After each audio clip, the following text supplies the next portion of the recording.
بسم اللہ الرحمن الرحیم۔ السلام علیکم۔ امید ہے تمام احباب خیریت سے ہوں گے۔ ارشاد باری تعالی ہے لئن شکرتم لازیدنکم، اگر تم شکر ادا کرو گے تو ہم اپنی نعمتوں کو تم پر بڑھا دیں گے۔ یہ موقع ایسا ہے کہ اللہ تعالیٰ نے پاکستان کو بلکہ عالم اسلام کو ایک بڑی عظیم الشان فتح عطا فرمائی ہے، جس پر صرف پاکستانی ہی نہیں بلکہ پوری دنیا کے مسلمان خوش ہیں اور خوشیاں منا رہے ہیں۔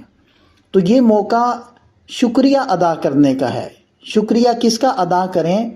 بندوں کا بھی کریں، انسانوں کا بھی کریں اور اللہ کا بھی کریں، کیونکہ حدیث پاک میں آتا ہے من لم یشکر الناس لم یشکر اللہ، جو بندوں کا شکر ادا نہیں کرتا وہ اللہ کا بھی شکر ادا نہیں کرتا۔ تو بندوں کا یعنی اپنی فوج کا، جوانوں کا وہ شکریہ ادا کرنا تو بنتا ہی بنتا ہے، اور الحمدللہ پوری قوم نے ادا کی ہے۔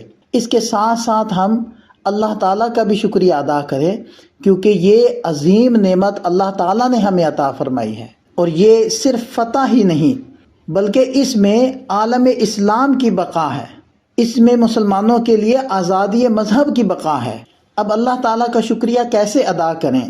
کیا ناچ کر، میوزک بجا کر، یا بڑے مار کر، یا دوسروں کو چڑھا کر، یا مخالفین کا، دشمنوں کا مذاق اڑا کر، یا اس کا کوئی اور طریقہ ہے؟ حضور نبی کریم صلی اللہ علیہ وسلم جب فاتحانہ انداز میں مکہ مکرمہ کے اندر داخل ہوئے تو آپ علیہ السلام نے سیاہ رنگ کا امامہ باندھا ہوا تھا اور اونٹنی پر سوار تھے، لیکن عاجزی کا عالم یہ تھا کہ آپ علیہ السلام کا سر مبارک جھکا ہوا تھا اور تھوڑی مبارک سینے سے لگ رہی تھی۔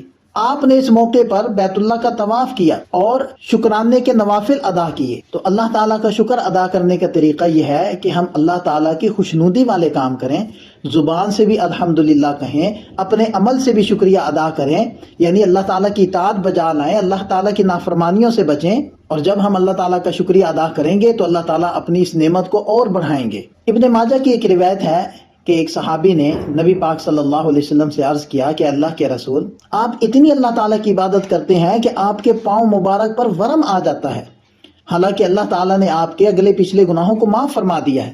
تو سرکار دو عالم صلی اللہ علیہ وسلم نے ارشاد فرمایا افلا اکون عبدا شکورا، کیا میں اللہ تعالیٰ کا شکر گزار بندہ نہ بنوں؟ اور آپ یہ دیکھیں کہ عیدین بھی تو ہمیں شکرانے کے طور پر عطا کی گئی ہیں، تو اس کے اندر بھی 2 رکعت پڑھ کر اللہ تعالیٰ کا شکریہ ادا کیا جاتا ہے۔ تو اسلام ایک مکمل دین ہے جس نے ہمیں خوشی منانی بھی سکھائی اور غم کا سامنا کرنا بھی سکھایا۔ لہذا ہم سنت سے رہنمائی لیں، نبی پاک صلی اللہ علیہ وسلم کی زندگی کے عمل کو دیکھیں کہ آپ علیہ السلام اللہ تعالیٰ کا کیسے شکریہ ادا کیا کرتے تھے۔ تو ہمیں بھی چاہیے کہ ہم 2 رکعت نفل پڑھیں، اللہ تعالیٰ کا اس فتح کے اوپر شکریہ ادا کریں، اور اللہ تعالیٰ سے اس نعمت کی بقا اور اس نعمت کی کثرت مانگیں۔ اللہ تعالیٰ ہم سب کو عمل کی توفیق عطا فرمائے۔